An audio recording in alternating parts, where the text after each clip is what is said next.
All right, well, thank you everyone so much for joining us. As folks trickle in, I'll do a little bit of an introduction and then we'll jump into our fantastic program and panel discussion for today. So, my name is Alan Shapiro. For those of you who are joining for the second or third or even fourth time with these matchmaking events, you probably will have heard my next couple of minutes of intros before, so apologies for that. But those of you joining for the first time, really excited to welcome you.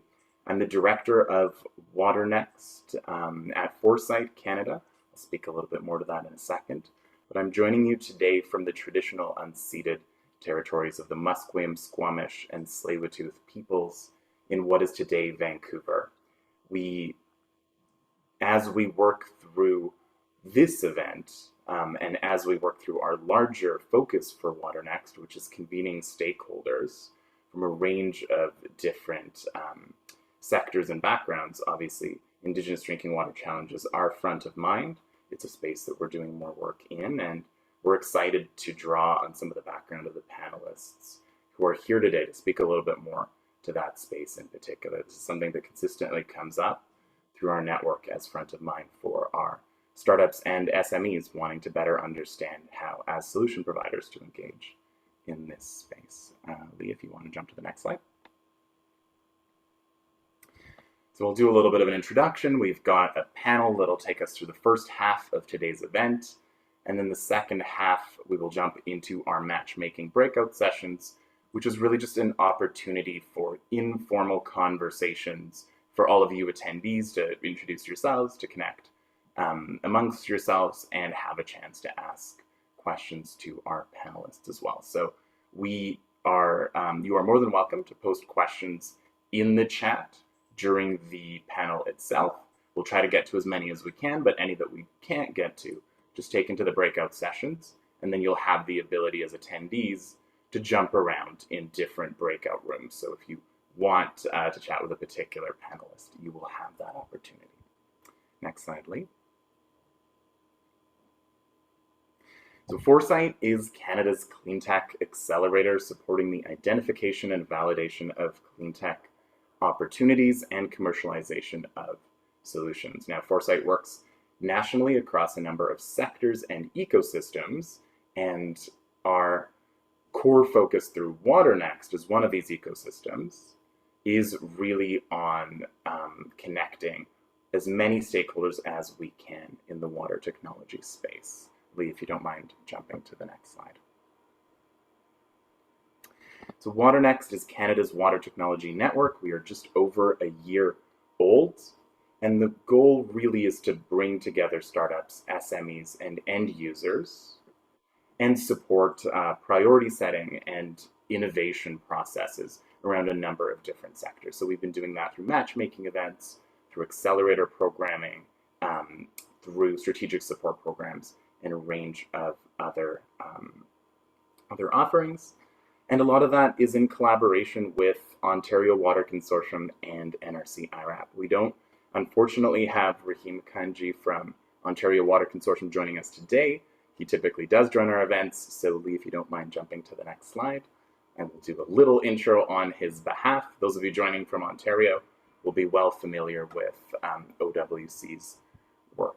So OWC convenes in similar ways to the work waterNEXT does nationally in Ontario, linking industry, academia, government, and end users. And OWC, as a technical partner, really works closely with solution providers through its pilot and testing facilities, through its technical consulting and support programming, and as a convener to make sure that the stakeholders in the Ontario water, wastewater space are well connected. So we're excited to collaborate with them on this matchmaking event, and also to build a larger collaboration. So more coming over the next few months as we continue to work with them.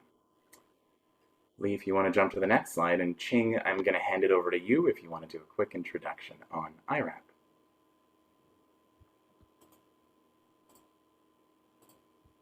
Good morning, everybody. My name is Ching Yu. I'm from National Research Council of Canada, Industrial Research Assistance Program, NRC IRAP. NRC IRAP provides advice, connections, and funding to help Canadian small and medium-sized companies increase their innovation and grow their business. So I'm very pleased that Foresight and waterNEXT is hosting this event to connect industry with engineering firms and into the municipality utility sector. We have been supporting the water sector since about 2016. We have been working with Foresight for 4 or 5 years till now. And waterNEXT is basically a vision that we have materialized in connecting the SMEs with industry players, with end users, and with universities through this network.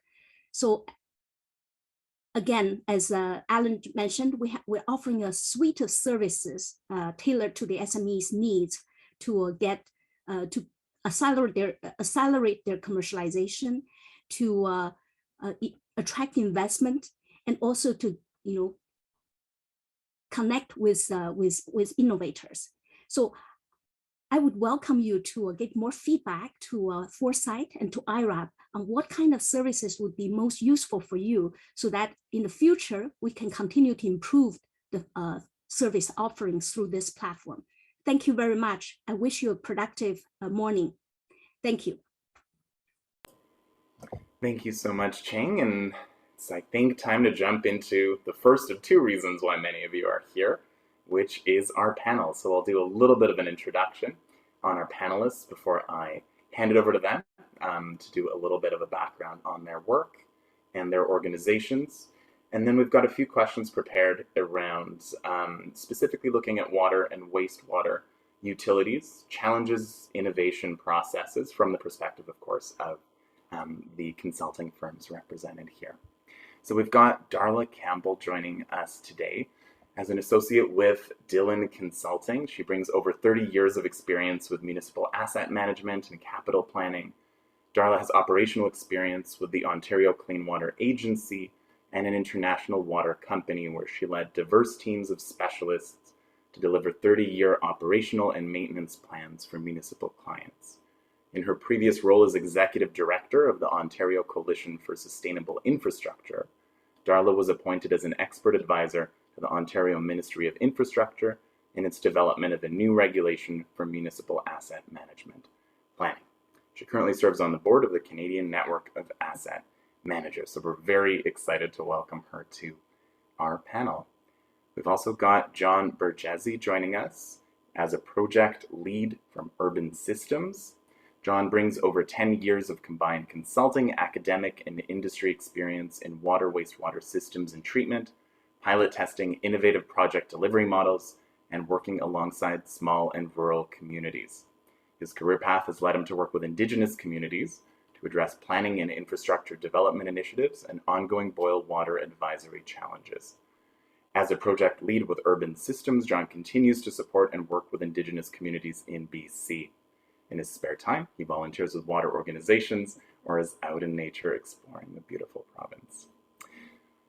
Thank you, John, for joining us and welcoming our final speaker, Kelly French, partner and senior director of water at Cima Plus. She has over 15 years of engineering consulting experience covering entire project lifecycle from process engineering and technology evaluation through to detailed design, construction, and commissioning experience. She has managed over $150 million in capital projects to improve water infrastructure within Ontario.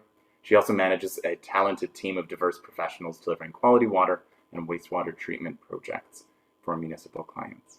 So thank you all for joining us. I'm going to open it up to whoever wants to kick us off with a little bit of an intro on yourselves and your organizations and what water, wastewater projects you're currently working on.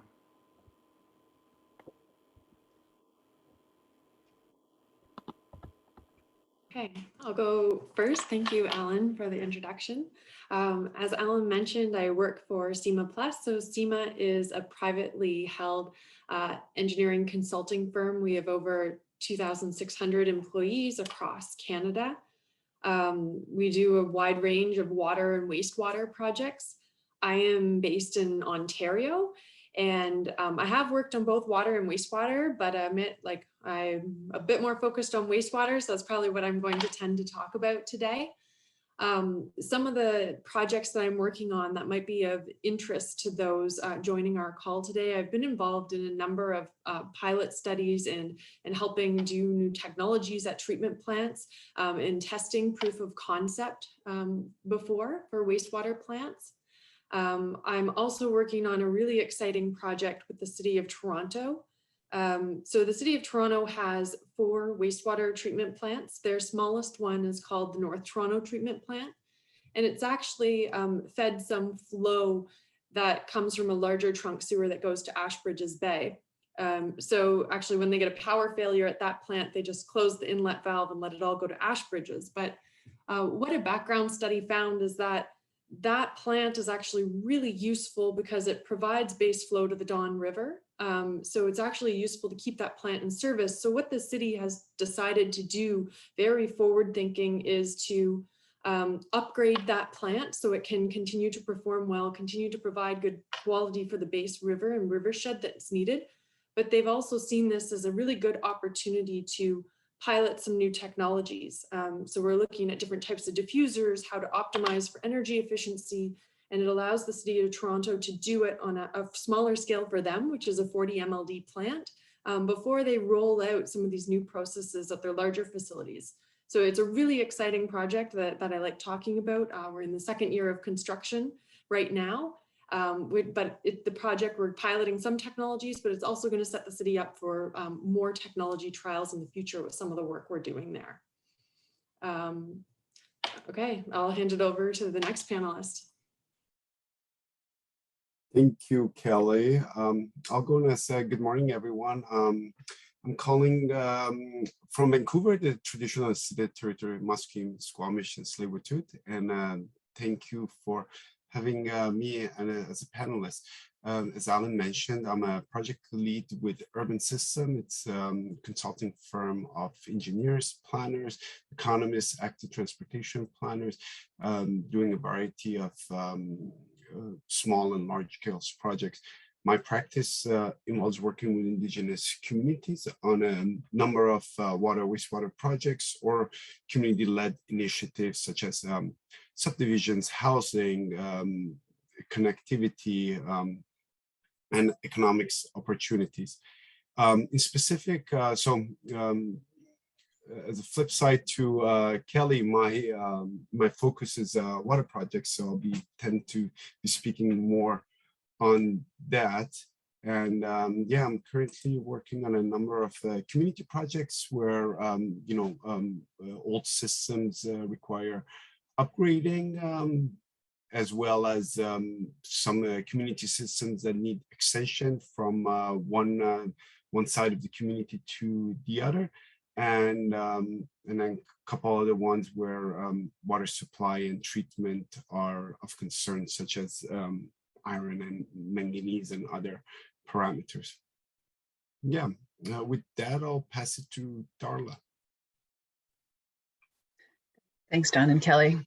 Well, thank you for Alan for the invitation to be on this panel. I'm really excited to share with you my experience and the experience of Dillon Consulting in the work that we do in the water wastewater group. So a bit about Dillon. We are a company coast to coast in Canada. We celebrated our 75th anniversary last year. We are a privately held company. We have just over nearly 1,000 employees. We are at the intersection of planning, management, engineering, and environmental science. We've never stopped innovating, continually growing and building, and always leading towards a better tomorrow. So really a strong focus on innovation and improvement. I am the lead for sustainability and asset management. Sustainability is really foundational to who I am as a person, and it's really a great opportunity for us as a company to be able to look at how we are improving our sustainability practices and how we help our clients improve their sustainability practices. And clearly, water and wastewater is an important driver and an important area to really be making a difference within communities. At Dillon, we also have experience with water and wastewater projects, and a couple of our projects. Doing quite a few projects up north and with Indigenous communities. At the moment, we're doing a water treatment plant upgrade in Nunavut. We've got we're working with the Nunavut, government of Nunavut, to develop the standard water treatment plant design. We're also looking at doing some work with the City of Barrie on Class 1 exemption program assessment. We've got a project up in Nunavut with the Whale Cove water treatment plant upgrade. And we have in this city of Winnipeg, we're doing an upgrade to the East St. Paul wastewater treatment plant. In Atlantic Canada, we've got a project in the East Hants water treatment plant in Nova Scotia. And there we're using LiDAR scanning sub-consultant to build a 3D model of the facility. That was a significant benefit to our design process. We're doing a lagoon upgrade at Cottam in Ontario, and there we're working with Veolia Water to implement MBBR technology to expand plant capacity without need for additional land. So, really weaving in the innovation and helping our clients to solve problems that they have. And then we also do quite a bit of work in wastewater treatment system support in various food, dairy, chemical, pharmaceutical companies. And unfortunately, I can't talk about any of those because those are confidential, but I do want you to know that we are doing work in industry as well. And then the work that I do in asset management, we have a project with the Lake Huron and Elgin area water supply system. That's the system that supplies water to the City of London and the 15 municipalities surrounding. We're doing an update to their asset management plan that will be completing in the next few months. So I think that's it for my overview. Back to you, Alan. Thank you all for those introductions. And as you probably gathered, we've got a really broad range of experience represented here.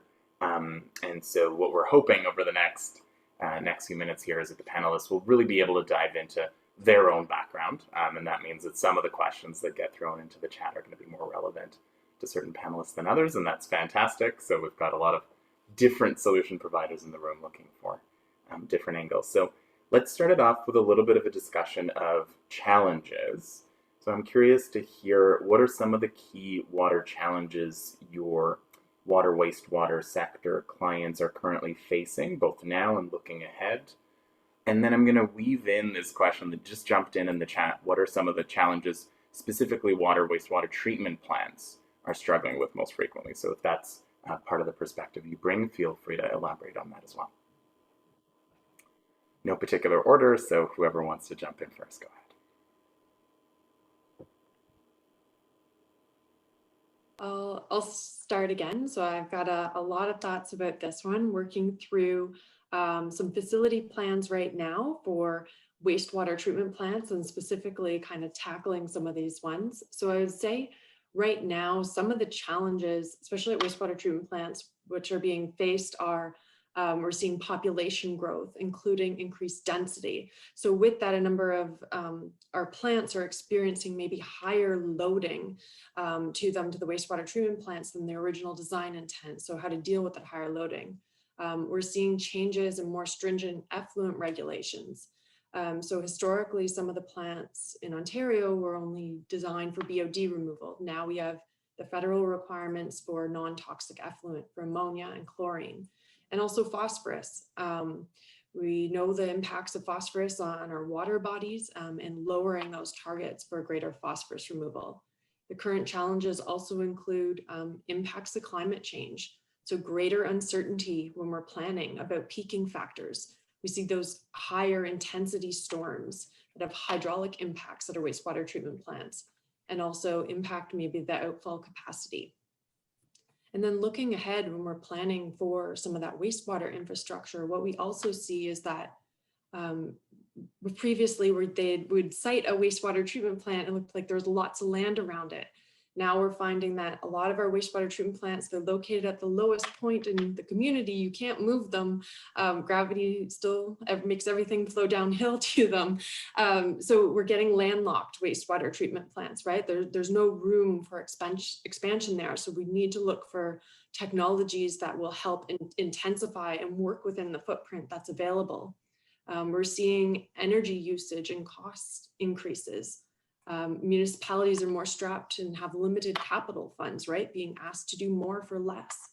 And we're seeing an increased focus of the municipalities that we work for on focused sustainability while limiting like increases to user rates.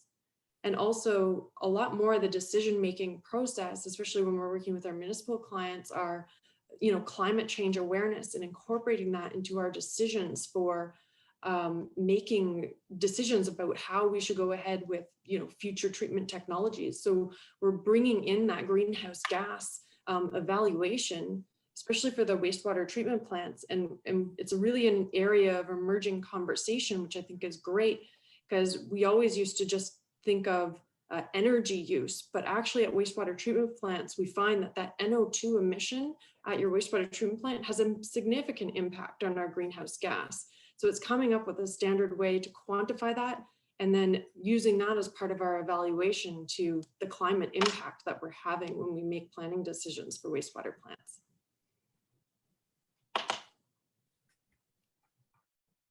I'll hand it over to the next panelist. So it's a topic I'm very excited about and looking forward to talking about more in the group chats. Thank you so much, Kelly.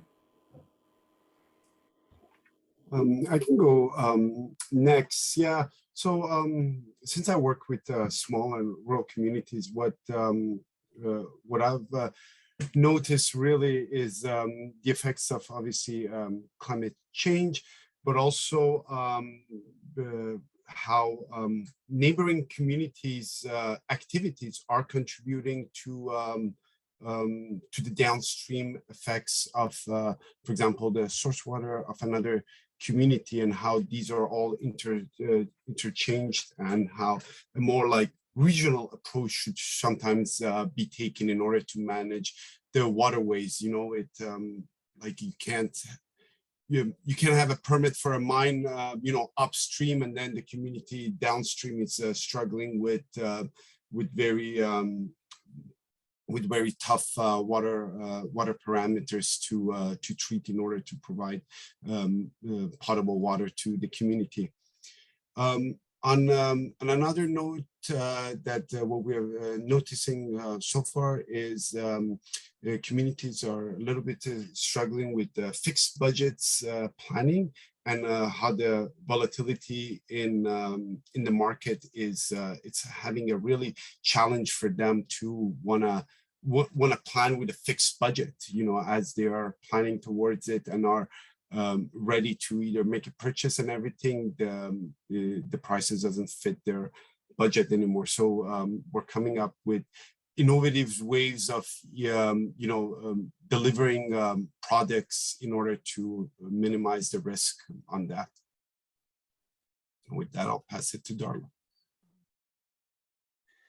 Yeah, thanks. So building on the excellent answers that you've received so far. So one of the areas that we're noticing a lot of is the PFAS side, you know, the functional approach for emerging contaminants.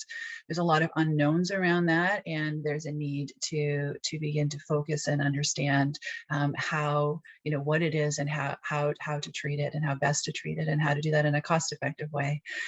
We are also noticing that there's rapid residential growth, especially in small communities, and the need to cost-effectively expand infrastructure to meet those needs as quickly as possible. So, you know, tighter design and, you know, getting into the building cycle. We're also noticing that, particularly in the far north, there's the need to implement water treatment systems that are reliable and minimize the need for complex water chemistry knowledge from local operators. So looking at ways to deliver the level of service, that clean water expectation, and with as simple a process as possible. So those are my 3 contributions to that conversation. It's interesting, both that more urban perspective of development densification, but then on the flip side, I know, John, you'd mentioned the regional development and the challenges from that. So interesting seeing both those similarities and differences coming out there. So I'd like to maybe switch over to your projects in particular. And if you can speak a little bit to where do technologies fit into your projects. That can be water treatment, water management technologies. And then how do you find, screen, select vendors or technologies for the projects that you work on? I know there's another question in the chat as well. Not sure if that's on scope for anyone, but if anyone in particular is working on water main leaks, breaks, sanitary inflow, infiltration issues, feel free to touch on that in your answer as well.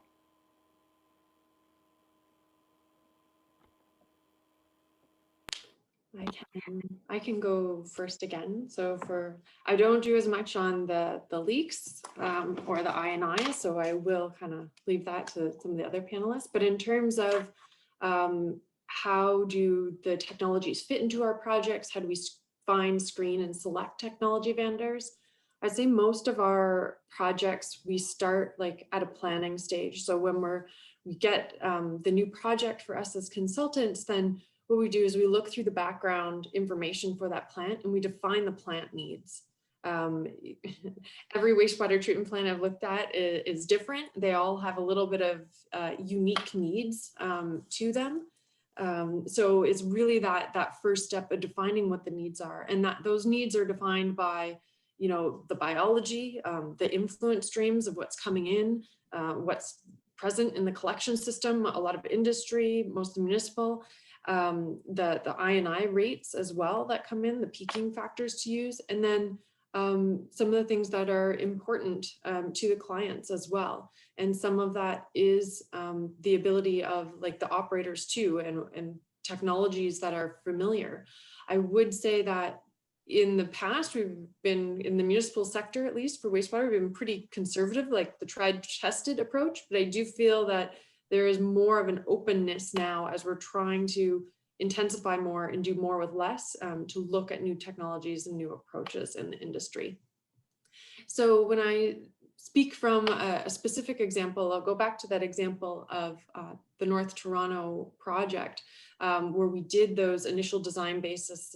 We looked at the challenges, we looked at what opportunities were out there for new technologies, what we wanted to trial. Then we would set up meetings with a lot of the equipment vendors.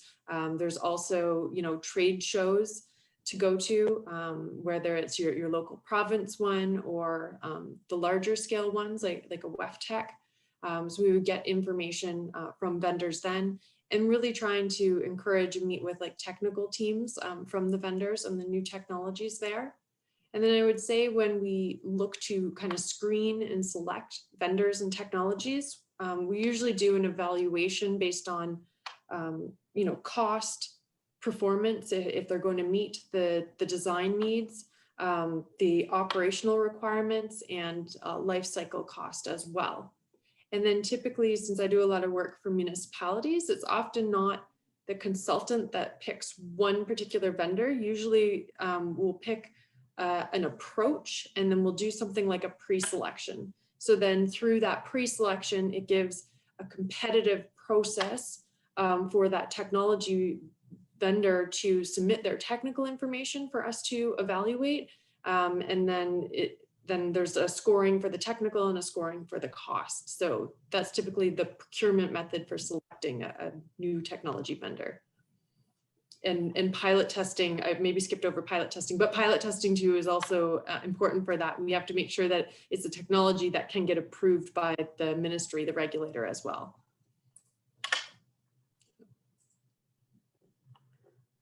Maybe hand it over to John then. Thanks, Kelly. Yeah, it's similar train of thought that, you know, the planning comes into aspect first to try to better understand what it is that needs treatment, and then from there kind of try to see what the market and what technologies are available. You know, myself, I haven't actually been physically in a trade show or a conference in a while, so I think we gotta start adjusting the way we reach out and find new vendors. But otherwise, yeah, conferences were a great way of getting in touch and actually having the technical team from the vendor side and speaking to them. What The way for small and rural communities, the selection process is heavily oriented on operation and maintenance, because a lot of technologies and vendors work well if there is high-level training provided, and sometimes water operator retention in small and rural communities is a little bit more difficult. So you really want an easy to operate the technology or equipment, as well as being able to source spare and replacement parts. You know, speccing something from down in the USA, and then if a component breaks and then the community has to wait over a month for it, it's really not practical in that sense.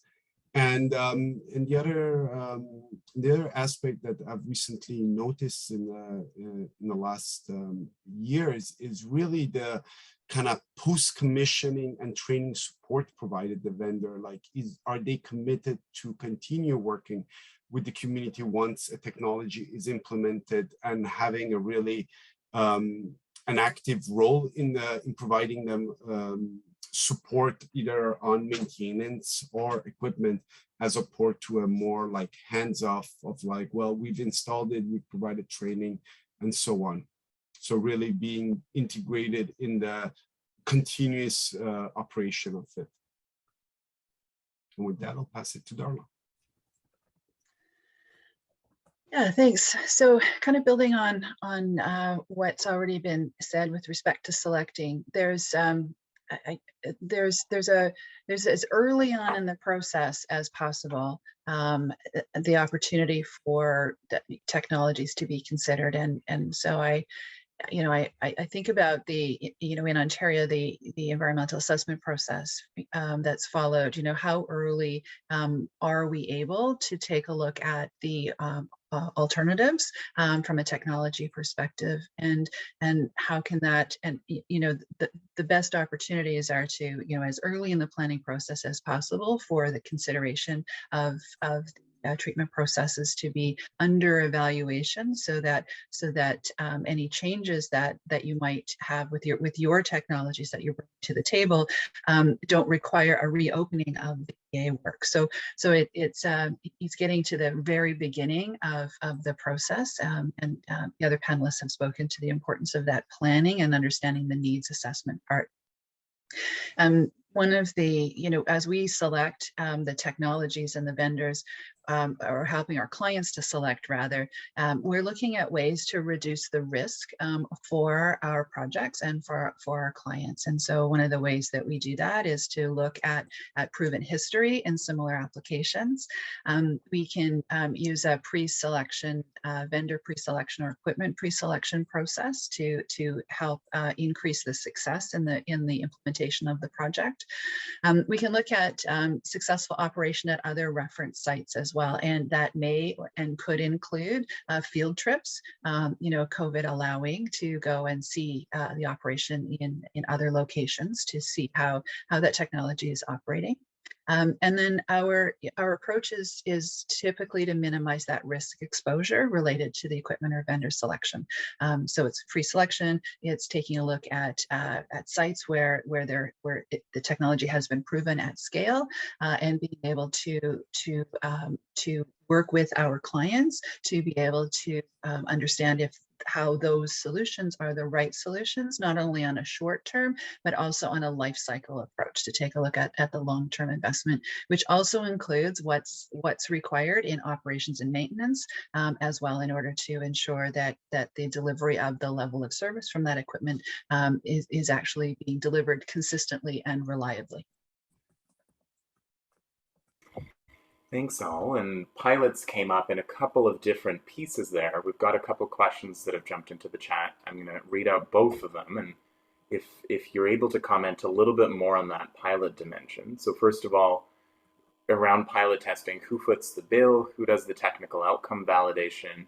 When you talk about ministry approval, is it about regulatory approval or approval of the business deal? That would have been to a specific comment. And then there's one earlier on, any experience in First Nations new technology pilot scale trials?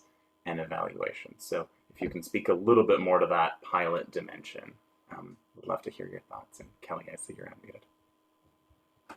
Yeah, I'm happy to. And then John, maybe I'll turn it over to you for the First Nation question. So Yeah. I've been involved firsthand in a few pilots. So one for MBBR, working on one for a new type of like filter testing for a combined process, and with the MABR process as well.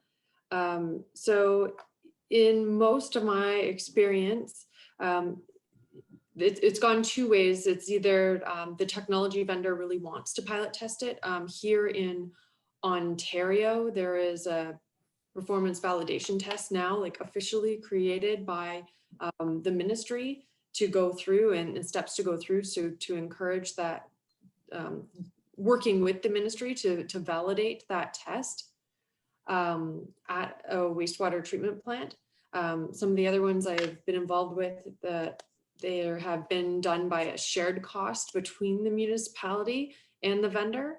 It's done with a shared cost with the municipality at times when the municipality finds that, you know, there could be a lot of benefit into testing it. And then the municipality also wants to ensure that they get specific performance validation data on their specific site for that equipment too. And then sometimes it provides an opportunity too for their operators to see actually how the equipment's working and how it performs at their site. Most of the time, before allowing a new technology, the ministry will require that it, you know, is performance tested. It depends on what the technology is, so that, because we do need to make sure that it can be approved. Like in Ontario, it's the environmental certificate of approval, so that it can go in there. So I have been part of those conversations with the ministry before about demonstrating, okay, what are we putting in? Is it going to change any of the process? Can we still meet the performance like criteria set out by the ministry for this new technology? And there's different hoops to go through depending on what your technology is, how much of a change it is from the conventional, or if it's just an add-on from the conventional. So I hope that answered the question there about pilot testing a little bit. Yeah, and I'll speak a bit about pilot evaluation in Indigenous communities. So I've had an experience running a couple of pilots before they were installed on this full scales, and this is it's more they were completed via mobile water treatment plant. So it was like basically the pilot was installed in a little trailer, which was taken to the community to use the source water, the source water of the communities, to really validate it under the conditions that the unit will be run at. I guess depending on the complexity of the water and some of the more site-specific challenges of the community, it's typically kind of a collective decision whether the piloting it's required or not, or it's driven based on the technology being proposed. You know, if there were success stories elsewhere that makes the stakeholders comfortable with it, or if it's a brand new technology that hasn't been reported anywhere. So then before going into the full scale design, pilot validation would be very beneficial.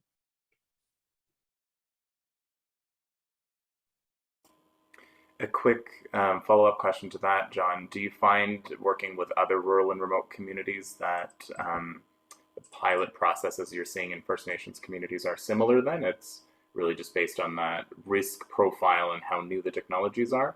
Or are there particular considerations that First Nations communities bring versus some of those other rural and remote?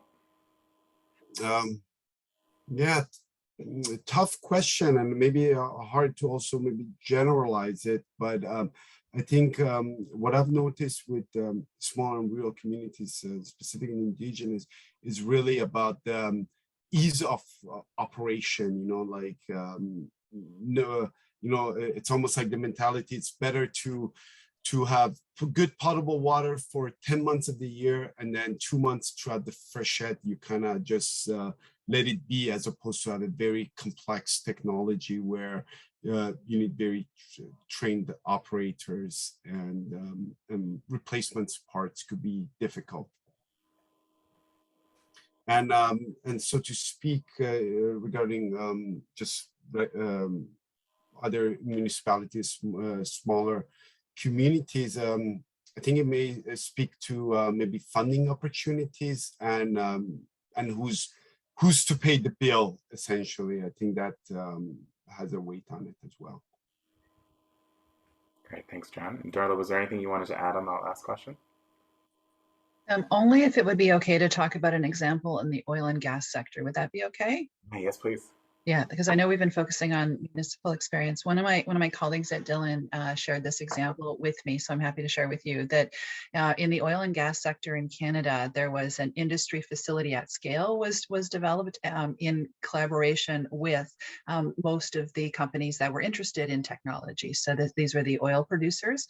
So the organization is called the Canadian Oil Sands Innovation Alliance, and what they did is they came together to create an at-scale opportunity to test technologies. And so this demo facility was constructed and technology was tested at scale for multiple industry partners. So an opportunity to reduce the hurdles to proving your technology was a way to mitigate risk. And it helped with the question, what if we accept proprietary tech, will it work? So basically proving that it would work. And the model that was used for the Canadian Oil Sands Innovation Alliance is it shares the risk between industry and the technology providers.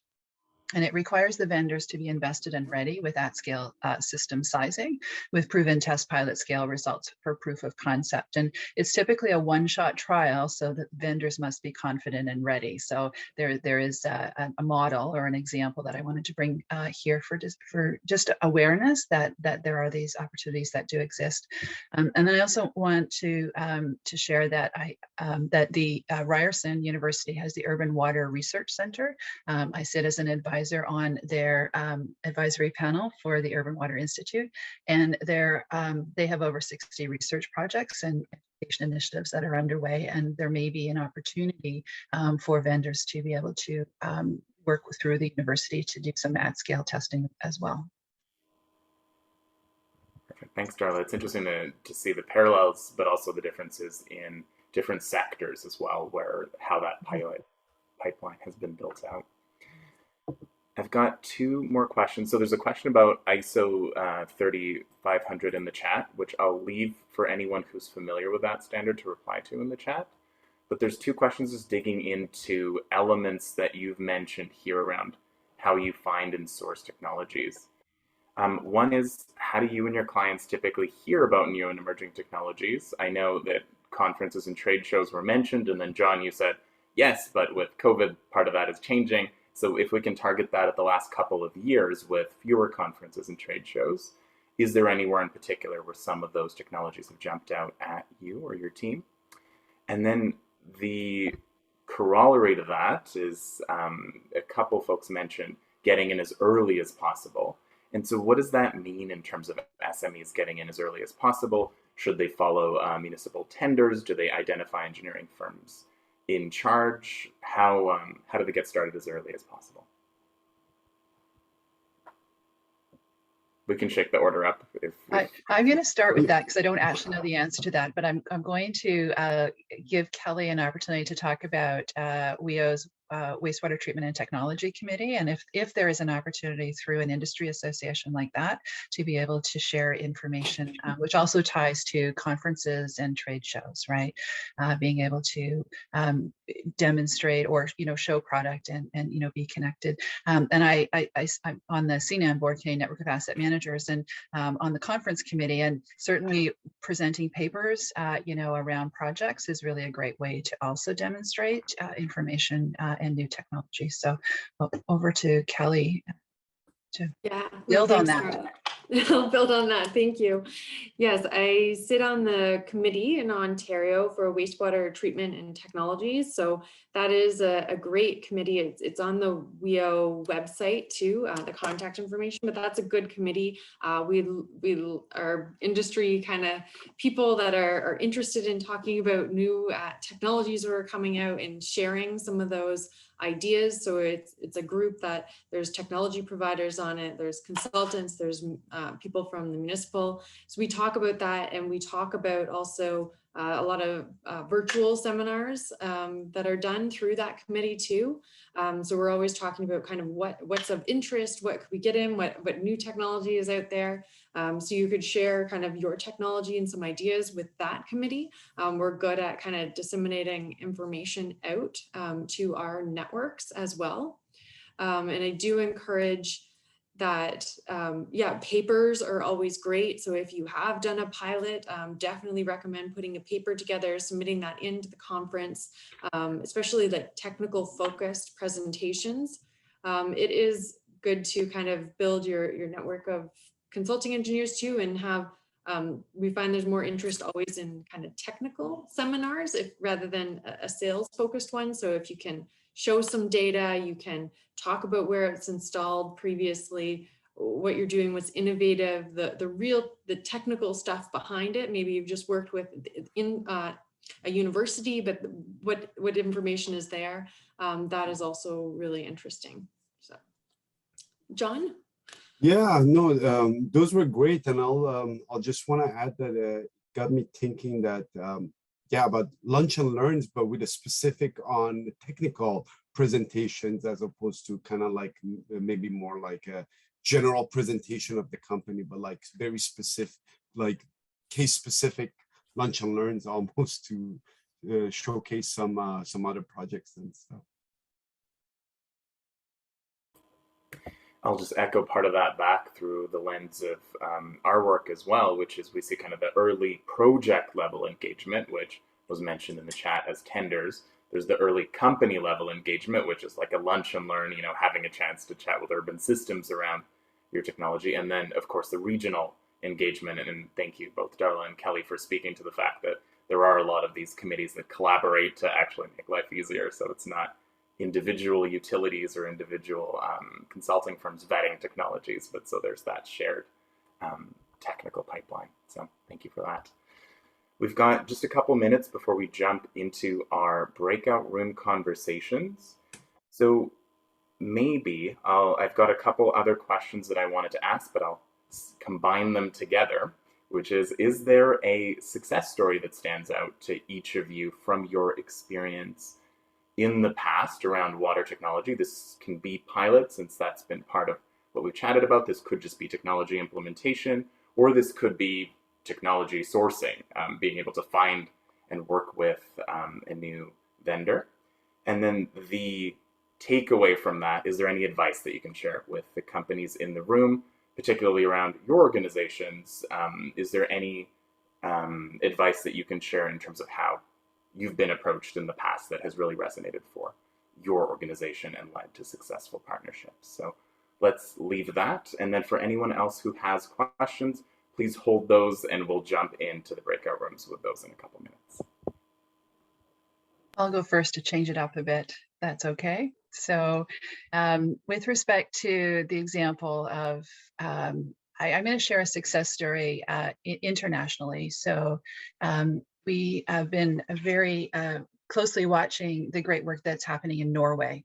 And what they're doing is they as a country are providing funding to SMEs for emerging technologies. And we're particularly interested in an example of the MBBR, so the moving bed bioreactor technology for wastewater treatment. And the investment can happen directly through funding arrangements or in kind with favorable R&D tax credits. So that's a success story. And I'm going to build on that by saying that should we be paying more attention to what's happening in Europe and south of the border with respect to where treatment technologies are being used at scale, and being able to mitigate our risk by not, or reduce the barrier by not needing to have 6 examples in the province that you're trying to get a new project in, because that we're seeing that as a, and you're probably feeling that as a barrier to entry, right? And so we at Dillon are thinking about how can we help our clients to evaluate, and in some cases the regulator to evaluate, so that these options that information can be brought in and considered with respect to a plan to mitigate risk. And part of that could be a longer engagement with the vendor, to be able to be there for a period of time, during that commissioning period, as one idea of being able to that transition, reduce the risk, right? That's what we're trying to do with our clients, is to reduce the risk to success, right? I want to chat about a couple of ideas with respect to improving or tips, I guess, into connecting with consultants. Is that we actually want to speak to your chief technology officer and not the chief marketing officer. And we want to know the technology. We want to look at numbers, right? We want to look at, and we want to have that level of conversation. And we know that you have great marketing and you have great information, but we need to get a layer below that to understand what is the evidence that gets to your marketing claims. And so we're looking for complete transparency.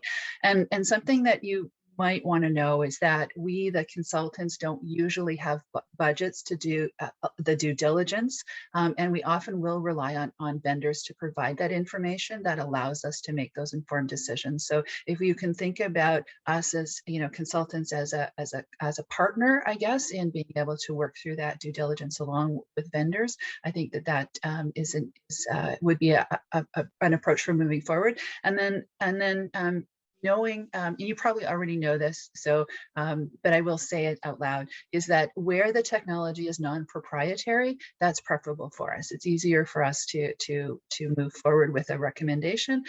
When it's proprietary, there's more mitigation around who carries the risk, and then how do we mitigate that risk for consultants and clients. And certainly having test results at scale really helps to make that decision going forward. So that was a whole laundry list of ideas that I wanted to get those all on the table. Yeah, no, those were great, Darla. It was a lot of that was going on in my head as well. And yeah, I wanted to just reiterate that the real, like, kind of very successful success story to me has been when there's been a collaborative and kind of communal approach to the project, for where everyone's focus is really just success of the project, and everyone is basically not a stakeholder, but almost like a common goal holder, where everyone is just working towards making it successful for the client or community. So and as well as being transparent. That is true, that we it's not just important what the capital costs are, but what is the operation and maintenance. Like, are replacement parts only going to be coming from the vendor's facility, or can they be sourced from elsewhere? And really being transparent about what the efforts of operation is for the operators, because those are the ones who are going to be left with operating this for many years.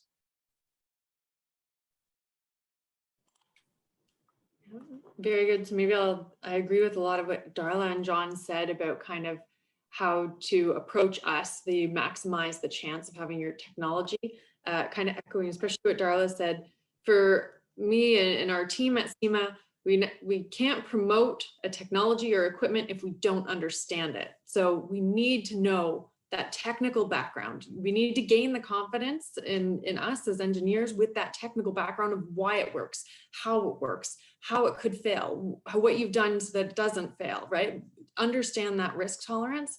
That's really what we need to understand. And that's why it's so important to talk to those technically minded people kind of within your company so that we understand.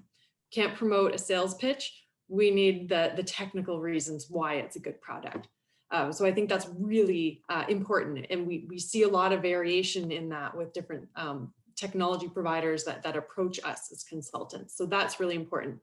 Also keep in mind, especially for me, I work with a lot of municipalities, public procurement is very important. So if something's proprietary, if there's only one choice, it's very difficult to put that through. It's actually good if there is, competition, multiple options where we can do a pre-selection to evaluate based on, quality factors, but there is an open public bidding process because there are, there's the technical approach, and then there's also the procurement stream that we need to go through to actually get a technology implemented. And then, so the other part of the question was about one water technology success story that you've seen through your work. So for this one, I have focused on a specific case. So for me in my career, I have seen the change in aeration blowers for wastewater treatment. And so what we used to do as consultants, and I've been at many plants that have done this, is we look at, okay, what are the aeration needs for the plant at the peak time of the year, at the future flows, the future what it has to be projected for, and we size those blowers very high. So they are like over aerating our process for many, many years. And kind of that design basis has changed, and the technology vendors have provided now different types of blowers that are more energy efficient. They don't use as much cooling water. And there are different types of technologies that are actually better depending on if you have deeper tanks, if like what range of airflow you're in. So there's been now multiple vendors, multiple solutions to providing the best blower technology that's working more energy efficiently, is better able to be controlled to meet those process demands based on kind of innovation by the technology providers in the market. And it's not a one size fits all. There's a better range of products out there that can better meet the needs depending on your specific wastewater plant. So I think that's something where the industry's done a really good job. As consultants, we do a better job in the design basis and selection to make it required to operate over the full range of flows. And the technology vendors have provided us equipment so we can actually achieve that design basis. Thank you so much to Kelly and to the rest of you. That was really a fantastic perspective, kind of from start to finish, on your clients and projects, some of the challenges they're facing, and then how you work with technology providers. We're going to jump into our breakout rooms now. And one of the conversations I'd love to take into it is Larry Young's question from the chat, which is, how do you balance that proprietary aspect? Larry says that many people became entrepreneurs based on technologies that they've created, and that the proprietary aspect is an important one. And I'd be interested to have that discussion in each of the breakout rooms as we go. So we'll have the next 30 odd minutes for the breakout room conversations. You can see Lee just sharing the screen there. So if you go down, once we start the breakout rooms, you will be able to access the breakout room menu, which you can see at the bottom there, and jump between the 3 breakout rooms. We ask that our panelists stay in the breakout room that they're assigned to, and that attendees can jump around as needed. So once we get in there, I'd encourage everyone to do a quick round of intros, and then perhaps leave the jumping for 5 minutes in and onward, so everyone at least can get through the intros. And then from there, informal conversation with questions, whatever evolves in each room is always something that we are quite interested to see. So if there's no questions on process, we'll kick those off. We'll be back here at 10:25, and then we've got a couple quick poll questions for all of our attendees before we wrap up. All right, thank you, everyone. I think we all just got forcefully pulled out of our breakout rooms, which is always the toughest piece of virtual. Thank you so much, everyone, for joining us. We've got a couple quick poll questions for you. As Ching mentioned, we're always trying to optimize these events, so it should just take a couple minutes if you don't mind. You should have it popping up on your screen now. So question 1, How useful did you find this event? Question 2 was, would you attend a similar one in the future? And question 3, did you make any new connections relevant to your organization? As you're filling that out, I suppose an important detail I should have mentioned going into the breakout rooms is that we will share folks' contact info, of course, unless you've messaged us saying that you'd rather it not be shared. So we'll facilitate that connection after the fact, which is really what these matchmaking events are about for us. So with that, I'm so grateful for everyone having joined us for this 90-minute session. I know that it can be tough to squeeze that much time into your day. It was interesting from the breakout room that Darla and I were in, just to hear from the range of companies. I think we had some folks from BC, Alberta, and Ontario that we chatted with, and certainly a broad range of different technologies. And I think that challenge is shared, that a lot of solution providers don't really have that connection point. How do we find and connect early on in that project lifetime with either consultants or end users?